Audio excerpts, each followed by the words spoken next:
नमस्कार बहनों, आज हम लेकर आए हैं महालक्ष्मी व्रत कथा। यह व्रत राधा अष्टमी भाद्रपद शुक्ल अष्टमी से प्रारंभ होकर आश्विन मास की कृष्ण पक्ष की अष्टमी तक चलता है।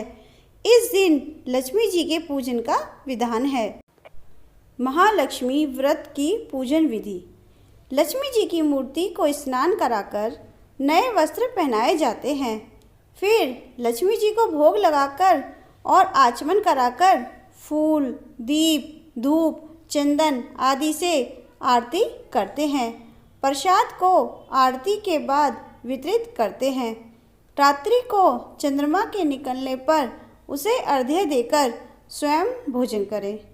इस व्रत के करने से धन धान्य की वृद्धि होती है और सुख संपत्ति आती है। महालक्ष्मी व्रत कथा। प्राचीन काल में एक गरीब ब्राह्मण एक गांव में रहता था। वह नियम पूर्वक जंगल में विष्णु के मंदिर में जाकर पूजा किया करता था। उसकी पूजा देखकर भगवान ने उस पर प्रसन्न होकर उसे साक्षात दर्शन दिए। भगवान ने उसे लक्ष्मी को प्राप्त करने का उपाय बताया कि मंदिर के सामने एक स्त्री उपले थापने आती है। सुबह आकर तुम उसे पकड़कर अपने घर चलने का आग्रह करना और तब तक न छोड़ना जब तक वह तुम्हारे साथ चलकर रहने को तैयार ना हो। वह मेरी स्त्री लक्ष्मी है। उसके तुम्हारे घर आते ही तुम्हारा घर धन धान्य से पूर्ण हो जाएगा।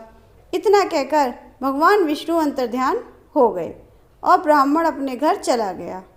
दूसरे दिन वह सुबह 4 बजे ही मंदिर के सामने जाकर बैठ गया। लक्ष्मी जी उपले थापने आई तो उनको ब्राह्मण ने पकड़ लिया और अपने घर चलकर रहने की प्रार्थना करने लगा। लक्ष्मी जी समझ गई कि यह सब विष्णु भगवान की करतूत है। तब लक्ष्मी जी बोली, तुम अपनी पत्नी सहित मेरा 16 दिन तक व्रत करो। फिर 16वें दिन रात्रि को चंद्रमा की पूजा करो और उत्तर दिशा में मुझे पुकारना, तब तुम्हारा मनोरथ पूर्ण होगा। ब्राह्मण ने ऐसा ही किया। जब रात्रि को चंद्रमा की पूजा करके उत्तर दिशा में आवाज़ लगाई तो लक्ष्मी जी ने अपना वचन पूरा किया। इस प्रकार यह व्रत महालक्ष्मी के नाम से प्रसिद्ध है।